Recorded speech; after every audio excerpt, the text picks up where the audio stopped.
Tere, mina olen Liisa. Töötan lubjakivi kaevandamise ettevõttes Nordkalk keskkonna ja töökeskkonna juhina.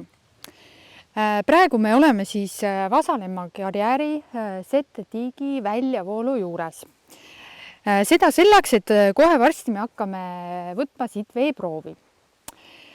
Tänases tunnis räägime siis keskkonnalubadest, räägime keskkonnaseirest, tööohutusest, selle töö iseloomust ja siis praktilise tegevusena võtangi siis seda veeproovi ja näitan, millisteid töövahendeid selleks kasutan.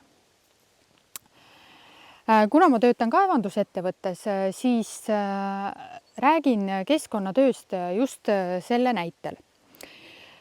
Kui hakata kuskil kaevandama, siis kõigepealt peab teostama geoloogilise uuringu, millega siis selgitatakse maavarade olemasolu. Seejärel tuleb taotleda keskkonnaluba. See protsess on väga pikk, selleks peab suhtlema kohaliku omavalitsusega, naabritega. Selleks väga tihti tehakse keskkonnamõju hindamine, mille käigus siis saadakse teada, millised mõjud on ümbritsevale keskkonnale. Kui on luba olemas, luba on käes nii-öelda, Keskkonnaamet on selle välja andnud, siis seal loas on täpselt kirjas, et kuidas ja mis võib teha. Samamoodi on loas kirjas keskkonnaseire, ehk siis milliseid mõõtmisi on vaja teostada ja mis ajal. Näiteks üks teema, mida peab aeg-ajalt tegema, on siis emissiooni mõõtmised, ehk siis õhu mõõtmised, saasteainete mõõtmised, näiteks tolmu mõõtmised. Et kui mõtta just nagu karjääri seisukohalt, siis kõigepealt lõhatakse see lubjakivi ja siis purustatakse see purustusliinis. Ja just sealt purustusliini juures näiteks tehaksegi neid tolmu mõõtmisi. Samamoodi tehakse ka lõhkamise puhul vibratsiooni mõõtmisi, neid siis ümbritsevate hoonete seisukohalt.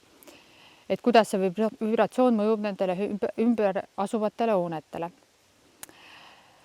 Ja see ongi see, millega mina siis tegelen. Et ma pean korraldama neid samu mõõtmisi, ma pean tegelema nende lubade uuendamisega, kui seaduses midagi muutub.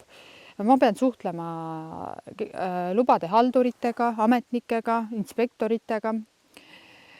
Samamoodi pean ma siis keskkonnatasusid deklareerima.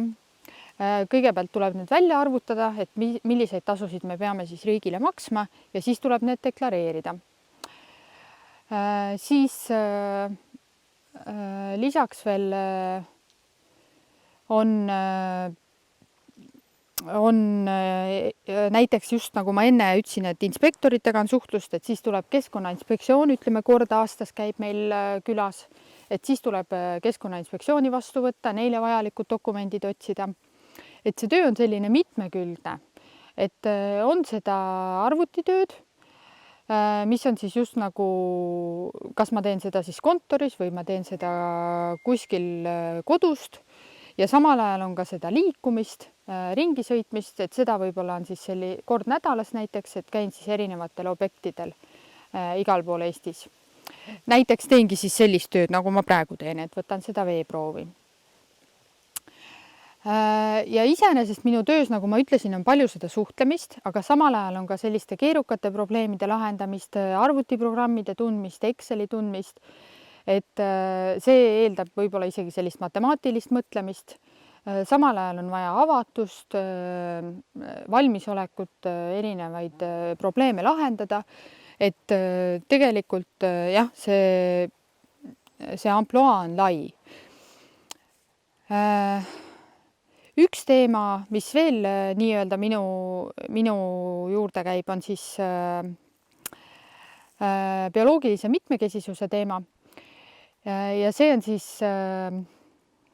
näiteks, võin tuua sihukese näite, et ühes karjääris on meil pesitsemas liivatüllid. Et nemad siis pesitsevad maikuust kuni juuli keskpaigani ja kohalike ornitoloogidega on meil kokku lepitud, et nende pesitsuse ajal me seal karjääris töid ei tee.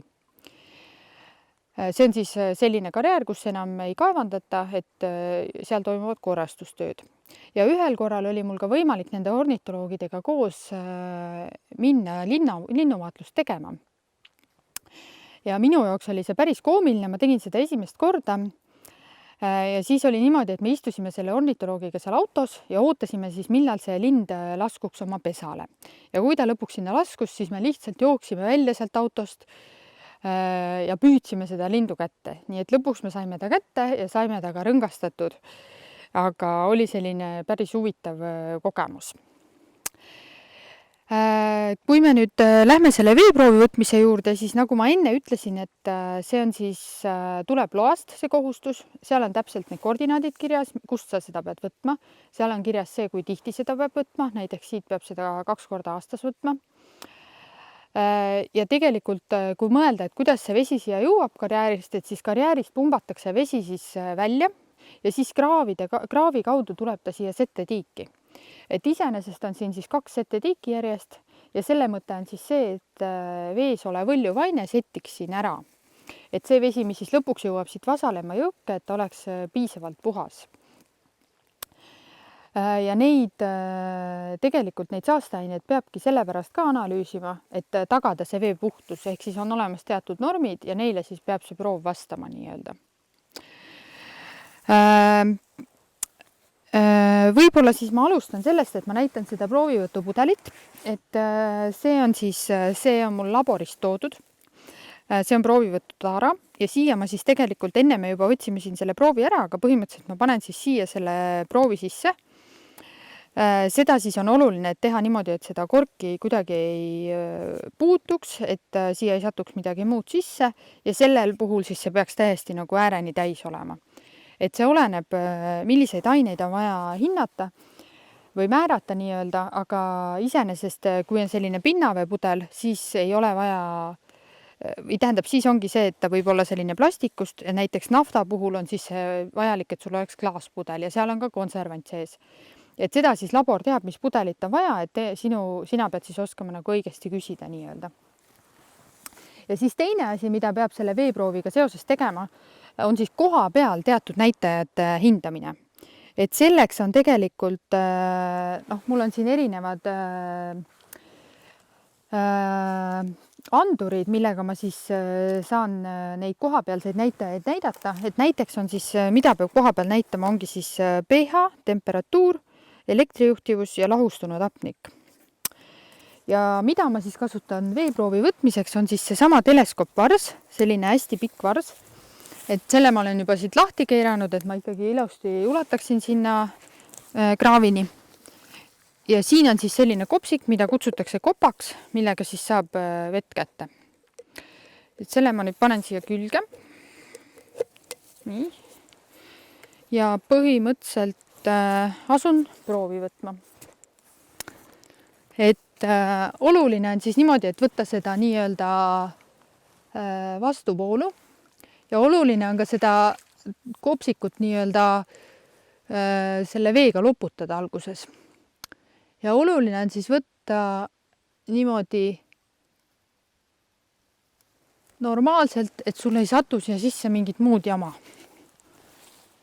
Ja põhimõtteliselt võtan selle proovi välja. Panen selle siia. Muidu ma võtaksin ta võib-olla täis, aga kuna meil on see juba proov enne võetud, siis oi, no nii, nüüd meil läks pool raisku. Aga põhimõtteliselt saame hakkama, sellepärast, et meil on oluline need näitajad ära mõõta siin. Kuna siis pH andurit ei tohi panna teiste elektroodidega samasse anumasse, siis ma kallan pool siit ühte anumasse ja pool teise anumasse. Ja põhimõtteliselt ma olen siis siia selle aparaadi külge juba need osad pannud. Näiteks siin on siis temperatuuri oma. Siin on siis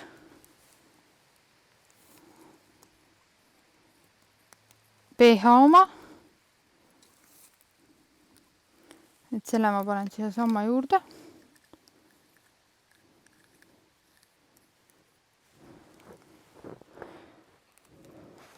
Ja siis on siin need teised, et põhimõtteliselt siia külge ma veel panen selle hapnikuanduri. nii. Ja võin selle siia sisse panna. Ja siis võin siia ka selle elektrijuhtivuse anduri panna.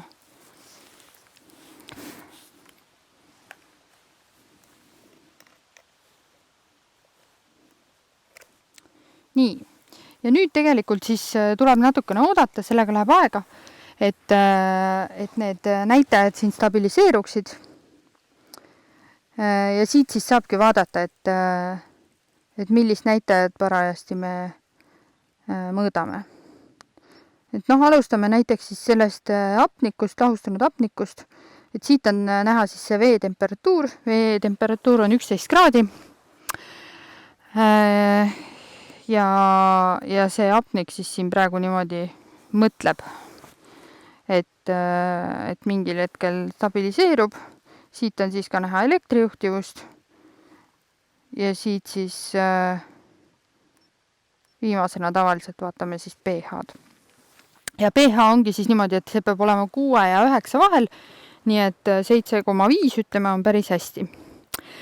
Ja igal juhul peab olema see proovivõtja atesteeritud, ehk siis tal peab olema läbitud koolitus ja eksam, et ta seda üldse saaks teha.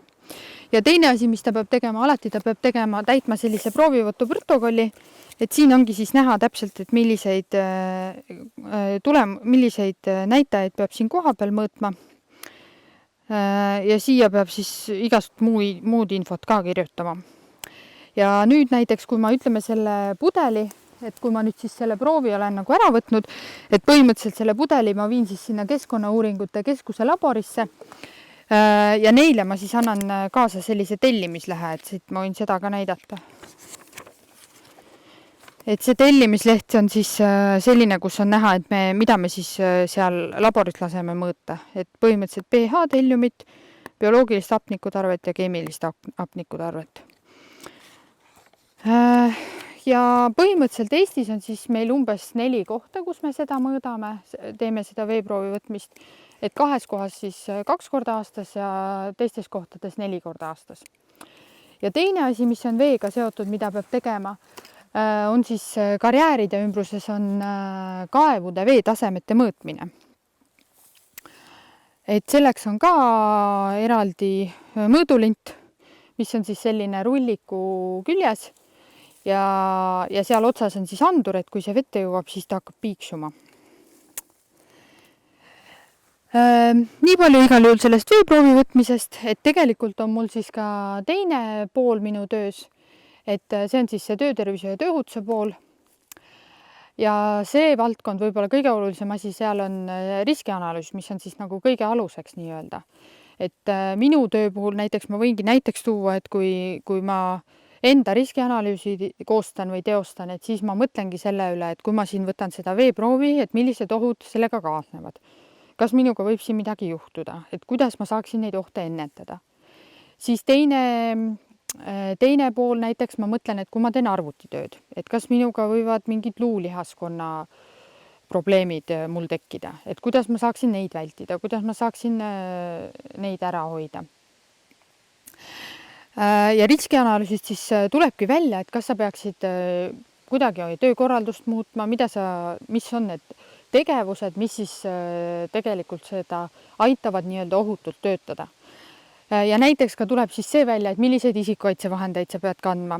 Et hetkel, kuna me ei ole tootmisalal, karjäärialal, siis tegelikult otseselt ma ei peaks sellist jopet kandma. Et tegelikult mul on ka Elkur-vest, et tavaliselt ma panekski võib-olla selle Elkur-vesti hoopis enda tavalise jope peale. Aga selline jope on siis see, mis me kanname tootmisalal. Elkur-riided peavad alati tootmisalal olema. Siis peab alati olema kiiver. Ja see kiiver peab alati siis olema nagu lõua alt kinni. Ja põhimõtteliselt siis peavad ka alati kaitseprillid olema. Ja näiteks tehases, kui minna lubjatehasesse, siis seal on teatud piirkonnad, kus peab kandma kinniseid kaitseprille. Neid mul hetkel kaasas ei ole, aga need on sellised umbprillid, siis, mis on siit tihendiga nii-öelda, et sealt mitte midagi sisse ei saa tulla. Ja siis alati peab kandma ka turvajalanõusid, et näiteks need jalanõud, mis mul praegu on, need siis ongi nagu turvaninaga jalanõud. Siis töökeskkonna koha pealt, et mida ma veel teen, näiteks ma korraldan tervisekontrolli, kõik töötajad käivad tervisekontrollis, siis ma teen uute töötajate juhendamist, korraldan koolitusi, kui on näiteks tööinspektsiooni külastus, võtan tööinspektorid vastu, siis kui peaks tõesti juhtuma tööõnnetus, siis ma pean seda uurima. Samamoodi on seda terviseedenduse poolt, ehk siis kas siis mingi sammulugemisvõistluse korraldamine või vaimse tervise koolituse korraldamine. Et see töötervise tööohutuse valdkond on hästi-hästi lai. Nii et üldiselt on minu töö mitmekülgne ja huvitav. Mulle meeldib see, et mul on ka seda praktilist poolt, mitte ainult teoreetilist poolt. Ja mulle meeldib ka see, et see on rahvusvaheline ettevõte, ehk siis mul on töökaaslased teistest riikidest, et ma saan seda teiste riikide kogemust ja nagu vahetada neid teemasid. Ja seetõttu on ka tegelikult minu töökeel suures osas inglise keel. Nii et suures plaanis on kindlasti see tuleviku perspektiiviga ala, et nii töökeskkond kui ka keskkond, et need mõlemad teemad on sellised, mis tõusevad tegelikult üha rohkem nagu kuidagi tähtsamateks. Ja kuidas ma sellist tööd hakkasin tegema, et pärast keskkooli ma ei teadnud, mida teha. Selles mõttes minu valik ei olnud üldse teadlik, et ma teadsin, et mulle meeldib matemaatika. Ja siis ma lõpuks sattusingi Maaülikooli ergonoomikat õppima, et see tundus piisavalt mitmekülgne ja selline tehniline eriala. Nii et sealt ma sain siis selle bakalaureusekraadi ja edasi siis TTÜ-st magistrikraadi, kus ma õppisin siis keskkonnajuhtimist, keskkonnatehnikat ja juhtimist. Ja tegelikult seda ma tegin üldse töö kõrvalt, nii et samal ajal siis täiskohaga töötasin. Ja samal ajal olen ma ka tegelikult vahepeal käinud mitmes kohas välismaal õppimas ja töötamas ja reisimas palju. Et ma kasutasin Erasmus vahetusprogrammi, Türgis elasin aasta ja Working Holiday viisaga olin siis Austraalias aasta. Ja seal ma siis tegin igast erinevaid töid, et olin ettekandja, köögiabiline, autopesija. Ja tegelikult ma olin ka ühel suvel ülikooli ajal olin siis Kanadas väliseestlaste lastelaagris tööl. Ja selle tõttu võib-olla minu soovitus olekski noortele, et kindlasti kasutada erinevaid välismaal elamise või õppimise võimalusi. Et need kindlasti annavad palju juurde ja ei pea muretsema selle pärast, et võib-olla jääd nii-öelda rongist maha, kui sa vahepeal kuskil mujal elad või midagi muud teed. Ja teine asi, mis ma soovitaks, on see töövarju võimalus.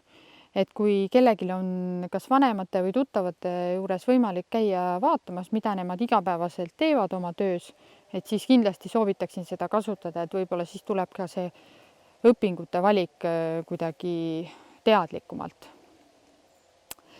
Aga igal juhul mul on mõned küsimused, nii et ma siis vastan nendele küsimustele.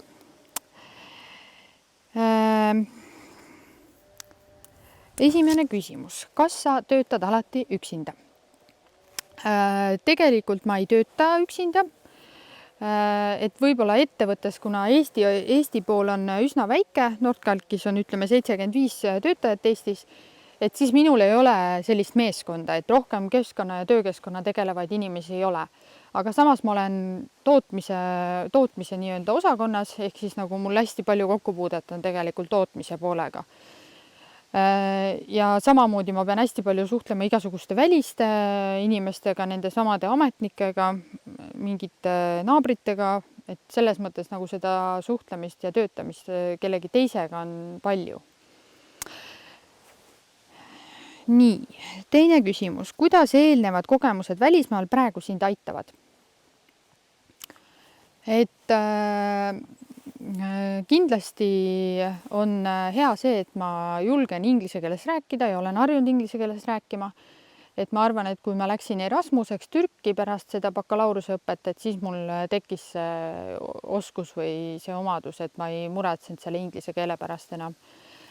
Ja teine asi, võib-olla aitab see mul paremini erinevaid rahvuseid ja erinevaid inimesi, et erinevaid kultuure mõista, et võib-olla kuidagi suudan nagu avatum olla ja saan aru, et kõik ongi erinevad, et kindlasti ta on mu silmaringi väga-väga palju avardanud. Ja siis veel üks küsimus, kas sulle meeldib rohkem töökeskkonna või keskkonnajuhi pool? Sellele ma oskan kindlasti hästi vastata, sellepärast et ma võin öelda, et mulle meeldib rohkem keskkonnajuhi töö pool. Ja see põhjus on selles, et seda töötervise tööohutuse tööd ma olen tegelikult varem ka teinud teistes organisatsioonides. Aga seda keskkonnajuhi tööd ma teen nüüd siin Nordkalgis esimest korda, et nüüd ma olen seda üle paari aasta teinud. Et ta on nii-öelda uus minu jaoks ja teine teema on see, et see töötervise ja tööohutuse töö on selline hästi keeruline töö. Et sa justkui peaksid vastutama teiste inimeste tervise ja ohutuse eest, aga tegelikult kui mõelda, siis sa ei saa tegelikult vastutada, et ikkagi iga inimene vastutab iseenda tervise ja ohutuse eest.